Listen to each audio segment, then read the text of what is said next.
You can see how this tight end here runs right past this safety who doesn't see him at all for another easy one-play touchdown against this style of defense. And I don't know what the confusion is here, but you can see how this outside cornerback thinks that he has to cover the slot receiver as he turns his attention there, and the safety turns his attention to this receiver here as he will eventually just let that guy go, basically getting this cornerback roasted for a very easy one-play touchdown. It's going to get outside whether that guy gets in his way or not, but the fact that he got in the way makes it even easier for another one-play touchdown. Need more help or just want to show your support? Then head over to my Patreon and join my team, where you can get exclusive content like ebooks and bonus plays, as well as early access to my vids and more. Link in the description below. Welcome back, Money Team. This is Mad Money Shots. Still not the college cheese as always. In today's video, I got another one-play touchdown for you guys against every single defense in the game out of my Georgia offensive ebook, which is something that I recently dipped back into. And I'll be showing you guys some gameplay specifically out of the single back deuce close this coming week. So if you guys want to see more videos like this, please make sure to be a subscriber. Hit the like button, let me know in the comment section. And if you guys need more help or more money plays, you can download this or any of my ebooks instantly simply by clicking links in the description or the top pinned comment. Now, when it comes to Georgia's offense, I broke down just about every single formation already in this entire playbook, as it's one of my favorite. It's one of the best playbooks in the entire game. It's been that way all year since it has the gun bunch and the gun bunch Y flex, which are formations that I don't even really use if I'm being honest. I typically use a lot of these other ones, including the one I'm going to show you guys today out of the gun Y off trips, as this formation here has a very easy one-play touchdown against just about every single defense in the game in the PA zone shot, which is something that I recently discovered again when I was labbing TCU's playbook. So if you guys want to see some more gameplay footage out of this or TCU, I do plan on doing that later in the week.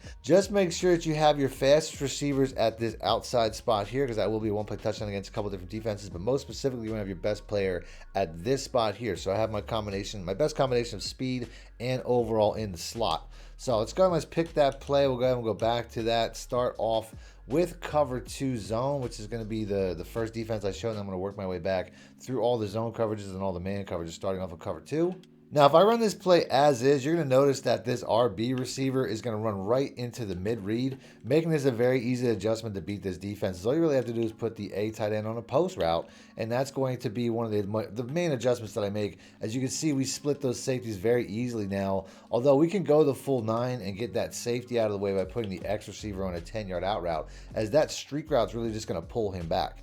So if I have him on a 10-yard out route, you're going to see how now he's gonna fade on that a little bit more, and it's just going to bring him down to a lower depth, where if I get a better catch and run, I can easily make a one-play touchdown. But we're going to do that one more time, because I got that slow down look where he had to slow down for an underthrown ball, and that's why we really didn't score there. As you can see right there, we get a pass lead up, get a little bit of a better catch and run, and we're going to call that a one-play touchdown, because like I said, it's really all about how smooth the transition is, as I accidentally hiked the ball again, so I'll throw that ball away. But you also have the option to throw to the B receiver, which is something that I also want to show. If I put the A tight end on a 10-yard out route, now it'll eventually pull that receiver down, or that cornerback down, to the point where I can get that ball out, although this is much more difficult based off the fact that we have, you have to hold the ball longer, which is why I'm not necessarily a huge fan of this. But you see how you can get to that receiver as well, which will come in handy against some other defenses. As you can see, this route here does get the attention of the cornerback, and he will drive him back, but the fact that he has a lower route will eventually cause him to fade off. As you can see here, he has to eventually take that receiver, and that's why you can bullet and pass lead away from the safety for a very easy one-play touchdown. So next up, we're going to move over to another zone coverage in cover 3, starting off with cover 3 match. Now, when it comes to cover 3 match, the best way to do it is going to be to put the RB receiver on a wheel and put the B receiver on a post, as this is just gonna, this switch concept here works against just about any one of these coverages. You can see, for whatever reason, these guys just don't cover these routes very well. But you could also do it the same way I'm going to show you with the next setup, which is going to be regular cover 3, which is going to be basically a universal setup for both cover 3s. I just found that that setup works much easier. But if you don't know which cover 3 you're looking at, cover 3 Sky here is going to have the same setup. We just got to put the A tight end on a streak.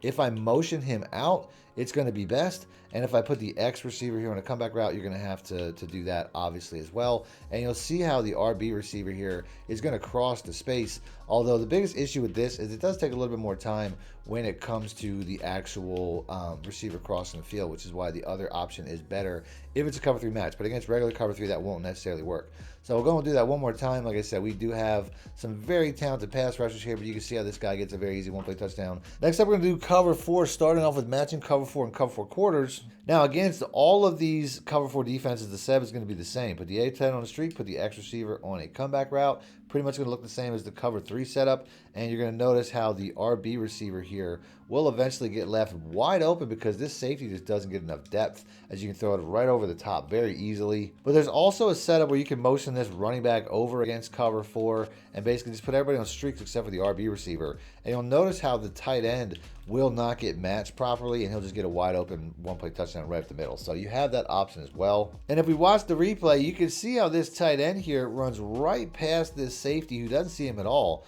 for another easy one-play touchdown against this style of defense. So we're going to pick that again. We'll do it against cover 4 palms. It's going to have the exact same success, as all you have to do once again is put the X receiver in a comeback route, put the A tight end on a streak, and you'll notice how the RB receiver is open even faster because this setup doesn't match him nearly as much. And you can see how he just gets wide open for a very easy one-play touchdown because the other safety just doesn't drop back as quick. Same setup's going to work for cover 4 drop field or cover 4 drops. Let's go and pick that. Now against cover 4, you can run this the exact same way, but I find that there's additional adjustments that makes it a little bit better, like putting the RB receiver on an actual post route from your adjustments. As you can see here, he doesn't even cross the second hash mark, but if I put him on a post route from my adjustments, he takes a much more dramatic angle. So this is something that can sometimes help against a lot of different defenses, but against cover 4 specifically, I find this is probably the best way to go. As you can see here, that safety is pulled back by the streaking tight end, the cornerback's held down by the corner route. Now, I could also go a step further and motion across this tight end here, but he starts to play behind the line of scrimmage, and if he doesn't get out clean, a lot of times it actually makes the play worse. But if he does get out clean, you can see how this RB receiver is going to be open even more, as that's pulling that safety back, and you can see we get a pretty similar result. Now that'll work similarly when it comes to matching style defenses like cover 6 and cover 9 as well. So let's go and let's pick cover 6. As you can see here, if I put the A tight end on a streak, you're going to have multiple options. As I could work the A tight end or the RB receiver one more time, but if you see this cornerback down in front of the B receiver like that, a lot of times he's just going to get open outside, where if you see him run off the line like that for whatever reason, you can just bullet and pass it away for a very easy one-play touchdown. And I don't know why this defense reacts like this, but this cornerback in front of my receiver basically acts like he's supposed to cover the slot receiver for half a second, letting this guy get open right over the top as the safety tries to help out before bailing, basically letting this guy just get roasted for a very easy one-play touchdown. And you're going to notice how it's going to work similarly with cover 9. So let's go and let's pick that. This time the cornerback's not down, but if we put the A receiver on a streak one more time, you're going to notice how the RB receiver is going to split the defense just like he did cover 2, as we get another very easy one-play touchdown right down the center of the field. Next up, we're going to do some man coverages, starting off with man 0 blitz. So against cover 0, you got two options here, both of which are going to be best when it comes to motions. If I motion this guy across, you can see how I'm going to get leverage on the cornerback. He's slightly inside the hash. I'm slightly outside the hash.